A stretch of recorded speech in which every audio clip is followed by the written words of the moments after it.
Hello everyone. तो आज की इस वीडियो में आप सीखेंगे कि ड्यूप्लेक्स ड्यूप्लेक्स का मतलब होता क्या है। चलिए जान लेते हैं, सीख लेते हैं, समझ लेते हैं।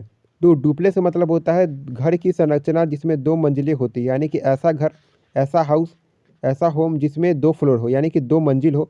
तो इसी का मतलब होता है ड्यूप्लेक्स, या दो तरफा या दूना। यानी कि आप फिर से समझ लीजिए कि ड्यूप्लेक्स मतलब होता है ऐसा घर जो दो फ्लोर का हो, यानी कि उसमें दो मंजिल हो। या दु या डुप्लेक्स मतलब दुतरफा भी होता है या दूना। तो इन सभी का मतलब हुआ ड्यूप्लेक्स। तो आइए इस ड्यूप्लेक्स वर्ड का हम लोग कुछ एग्जांपल्स, कुछ उदाहरण देख लेते हैं, समझ लेते हैं। It is a duplex apartment.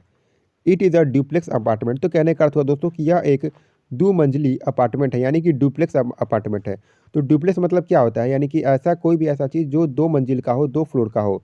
या ड्यूप्लेक्स मतलब दो तरफा भी होता है, या दूना, या दो फ्लोर का, मतलब या दो चीज़ का। तो इसी का मतलब हुआ ड्यूप्लेक्स, DUPLEX। मैं आपको फिर से बता देता हूँ कि ड्यूप्लेक्स मतलब होता है घर की संरचना जिसमें दो मंजिलें होती है, यानी कि दो फ्लोर होती है, यानी कि ऐसा घर जो जिसमें दो फ्लोर हो। इसी का मतलब होता है ड्यूप्लेक्स, या दुतरफा या दूना। तो इन सभी का मतलब हुआ ड्यूप्लेक्स।